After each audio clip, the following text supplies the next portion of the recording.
So my name's Lucy. I'm currently a third-year undergraduate student at the University of New South Wales in Sydney. And today I'll be presenting on behalf of the Trustworthy Systems Group on the seL4 device driver framework. So what is the device driver framework? Well, as you all know, by design, seL4 prescribes device drivers to run as user-level programs. This has the advantage of reducing a driver's special privileges to just the ability to access the control registers of its device. This significantly reduces the trusted computing base and also provides strong fault containment to what's historically been very bug-prone code. Previous TS research found that Linux drivers had 7 times the bug density when compared to the rest of the OS. And a significant portion of Linux leaks have occurred due to buggy drivers. However, the microkernel design can potentially lead to performance degradation due to the extra system calls required in the system. The device driver framework aims to rectify this by providing interfaces and protocols for writing performant user-level devices on seL4. So the device driver framework, or sDDF for short, assumes a general device model with a simple implementation that should enable formal reasoning and lead to eventual verification. It is based off an asynchronous zero-copy transport layer that provides a means of communication to the other components in the system. It is currently supported for a networking-focused system, and this is implemented on top of both the camp keys and the seL4 core platform frameworks, for which I'll show some benchmarks later on. So the device driver model utilizes 3 distinct memory regions. So the device takes instructions from its metadata region and then reads and writes data to a specified location for DMA. We can also map this data region into the server's address space, which enables a zero-copy interface. The control region then provides a means of communication between the server and the driver. So the server can issue transmit requests and receive information on newly received data, and then likewise in reverse for the driver. Now, in a networking-focused system, the driver does not strictly need access to the data, and we can further reduce the trust required in the driver by avoiding mapping this data region into the driver's address space. So in this way, the driver is purely responsible for hardware abstraction. It essentially translates non-platform specific instructions from the control region into hardware-specific instructions in the metadata region for the device. So in this way, we model it as a simple, single-threaded, event-driven user-level program. And the driver itself could be active or it could be passive. So in the active model, both the driver and server have their own scheduling contexts, and they use notifications to signal updates to either the control region or the metadata region. Of course, this could come in the form of an interrupt from the device. In the passive model, however, the driver does not have its own scheduling context, and instead we bind a scheduling context to the driver's notification. So this means that when the driver is reacting to an interrupt from the device, it runs on that scheduling context. However, when processing requests from the server, it actually runs on the server's scheduling context. So the server needs to call into the driver. So the transport layer is comprised of lock-free ring buffer queues. And these queues are single producer, single consumer. We use 2 queues per direction, and these queues essentially keep track of addresses in the data region.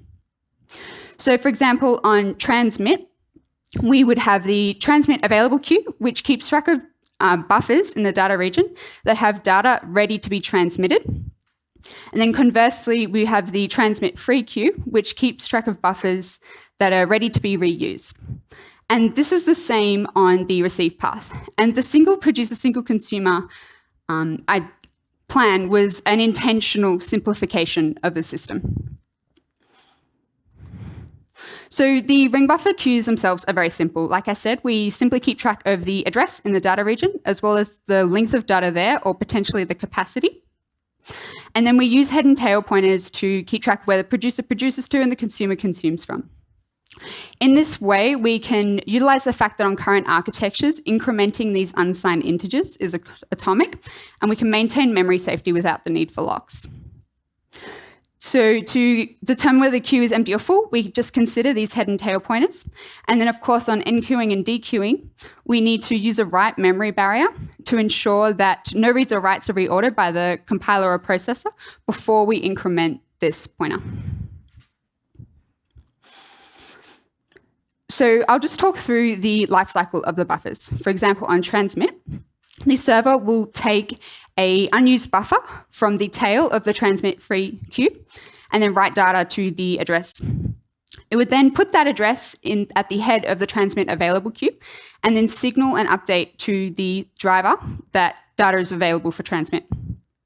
The driver will grab this address from the tail of the transmit available queue and then write it to the metadata region to initiate transmit.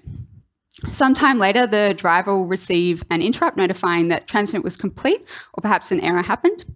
And then the driver can grab that address and pop it at the head of the transmit free queue, ready to be reused again. So the simplicity of this transport architecture means that it has the potential to scale really easily. So we could have multiple clients on the same system, each with their own IP stacks, and these IP stacks could be specialized for that client needs. And then we would use a multiplexer to multiplex between them. And then each of these components would have a set of these ring buffer queues between them to communicate. And then in this way, we can run all of these components on separate cores. And we only really need to trust the driver and the multiplexer to provide a service. But the worst that they can do is a denial of service. So here I've got some pseudocode for an active device driver, which essentially just waits for either an interrupt or a notification from the server, and then enqueues and dequeues buffers as required. So here's the interrupt code. So importantly, we do this all in a loop so that we can potentially process multiple packets in a single invocation. We also loop around reading the hardware event register so that we can potentially preempt any kernel interrupts. In the case of low bandwidth, this is of course unlikely to happen, but at high loads, especially because of all that looping, extra events can occur and we can reduce the number of kernel entries because of interrupts. So essentially, we do work until there's no work to be done. We also combine the system calls whenever we can for performance. So on seL4, it's protocol that we need to acknowledge an interrupt, as the event is masked by the kernel until it receives this notification from the user level interrupt handler. But this acknowledgement is just a notification call, so we can combine this signal to the kernel with the next wait system call and thus reduce the number of kernel entries. Likewise, we can also combine, if we were signaling the server instead, we can combine this signal with the next wait system call. So with these combined system calls in mind, we can map out the kernel entries and exits for a single packet's journey in a two-component system if we were to just echo that packet straight back.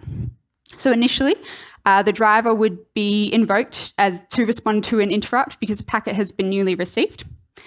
It would enqueue and dequeue the pointers as required, signal the server of the update to the control region, and then of course we need to acknowledge this interrupt and then wait for further events. Now, because the data region is not strictly mapped into the driver's address space, this leaves the server responsible for any cache management operations. So on receiving a new packet, this means invalidating the contents of the cache, so the server has the updated data. And then if we were to just copy this contents into a transmit buffer and send it straight back out, we would then need to clean the contents of the cache.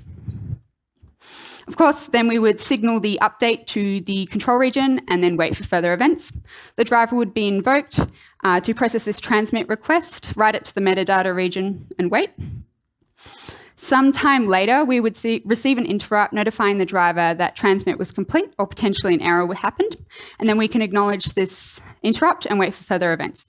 There is potentially an extra signal between here that we would use to signal the server if the queue went from full to not full. So we would use this in the case that the transmit available queue was full and thus preventing the server from producing more work to be transmitted. And we would use this signal to wake the server back up again so it continue producing transmit work. So overall, there is potentially 10 system calls required, which is 6 more than required in a monolithic kernel like Linux, where you would have the interrupt on receive, the read system call, the write system call, and then the interrupt again on transmit. However, when you consider the cost of a system call on seL4, which is around 500 cycles, and compare that to the cost of processing a packet in an IP stack, which can be around 20,000 cycles, the impact is not actually as great as one might initially think. So to reduce the round trip times, we run the driver at highest priority. This ensures that as soon as packets are ready to be transmitted, the driver is invoked to transmit them. So regardless of the active or passive model, the protocols on the transmit path are essentially synchronous. However, this has the potential to lead the driver to monopolizing the CPU. So in order to prevent this, we either limit the driver's budget to ensure that other components are scheduled, or alternatively, we can also limit the queue size and start dropping packets earlier. So how does it all perform?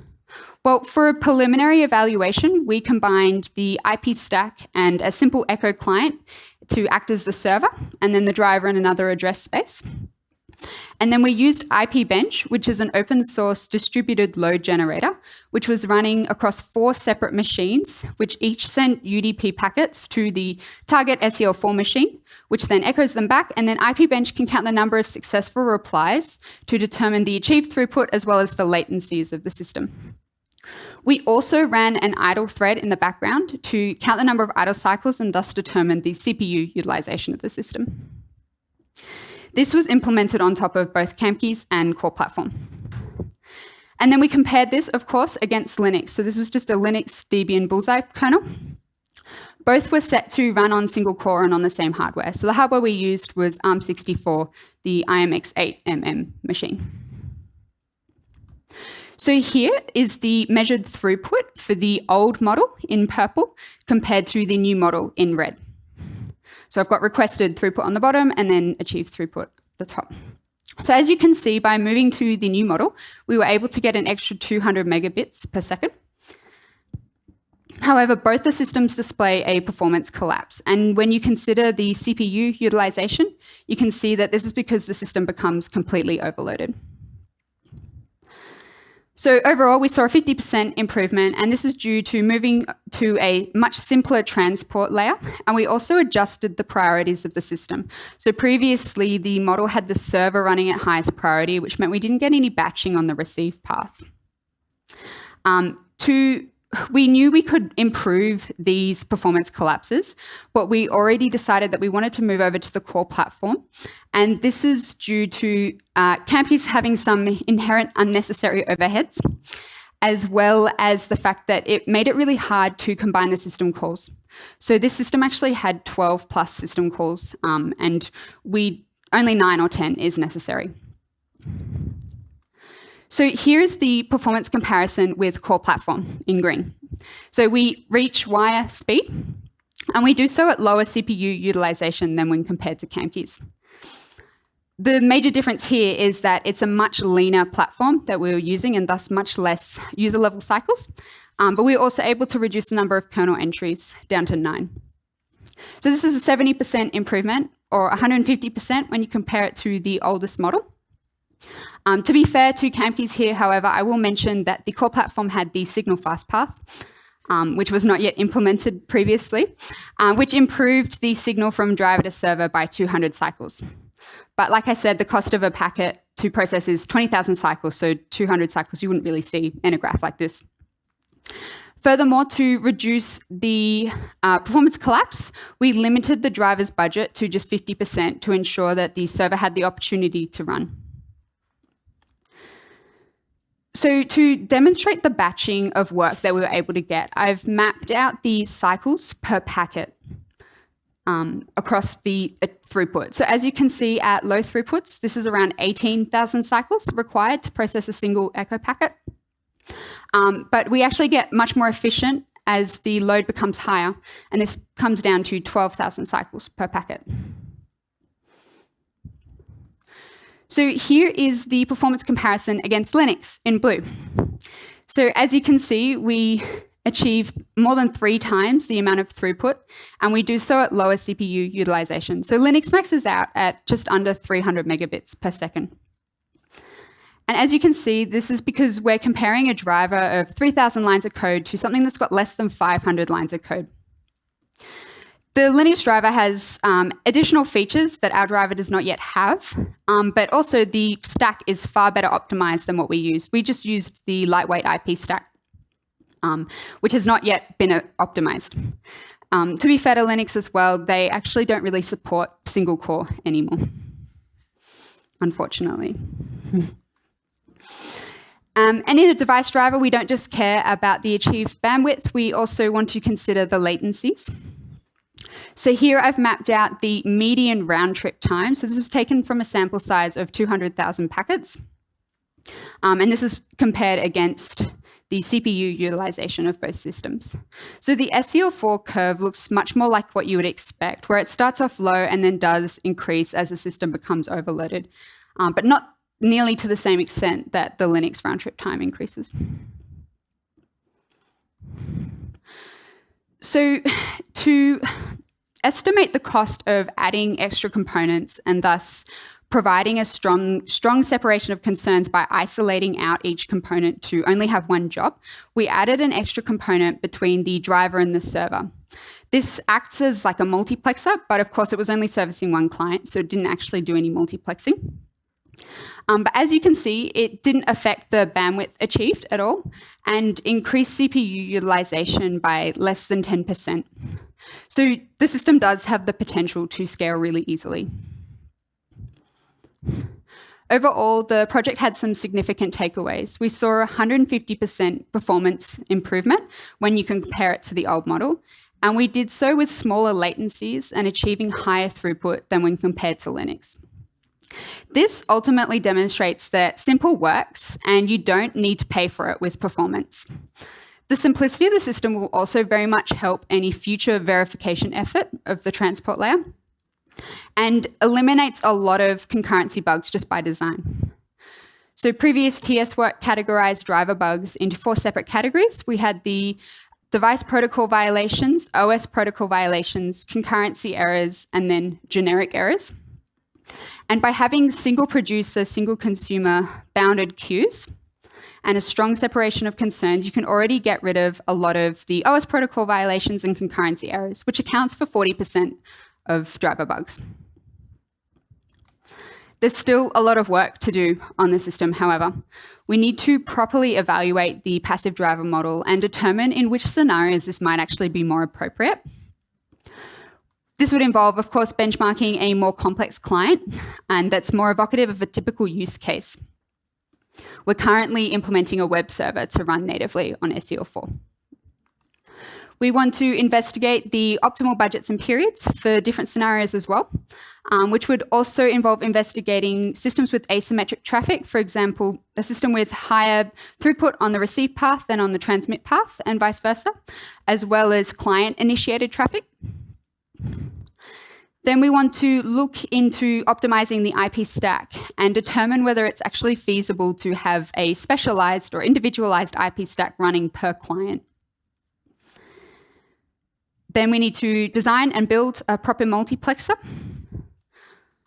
We have plans to extend the sDDF to support other device classes. So the next big step would be storage devices. And then, of course, evaluate multi-core setup, where I believe Linux will prove much more of a challenge. So currently, the state of the code can be found on my GitHub. And just last week, I released an RFC, which has a much more detailed design document attached to it. Thank you.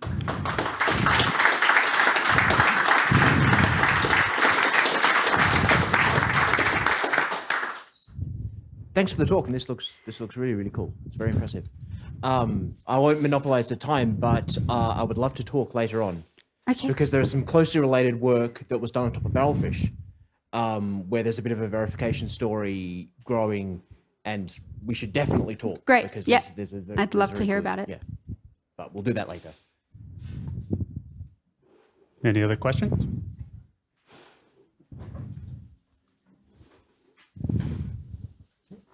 Hello. What packet size were used for the tests? So we used the maximum load for Ethernet, which was 1,472 bytes. hence why the curve doesn't quite reach the 1 megabit in the picture. Because so this accounts for the Ethernet headers. All right. Yeah. And how many clients were there? Just one client? IP clients? Just the one. loads? Yeah. Just one. Yeah. Did you do any tests for multiple clients? So how does it scale with number of Yeah, clients? so that is the plan for future work at this stage. Because I know that LVIP doesn't scale very well for many clients. So that is, I guess, why we want to have one IP stack per client and have the multiplexer between before we get to that stage in the process. That's all for now. No. Just one. One little question. You mentioned in your graph you showed the multiplexer, and you also in other graph you showed the server. So, why in one are you using MUX and the other one you're using server, and what's the difference? So sorry, I should have explained this clearer. So the yellow lines are for a 3-component system where we had a driver, a MUX, which didn't actually multiplex, and then the same echo client and IP stack combination. And then the green is the same numbers that I showed you before with just the 2-component structure. Okay, thank you. You just pass it forward to Anna. Okay. Thanks, it was an awesome talk. You mentioned combining system calls. Were you able to use the existing non-blocking send receive system call for that, or did you have to Yes. make kernel changes? So I have not made any kernel changes. I just went through the library to Awesome. use the acknowledgement. I always wanted to do that, so Yeah, that's great. It was really, I was scared about it, to be honest, when it was suggested, but it was very easy to do. So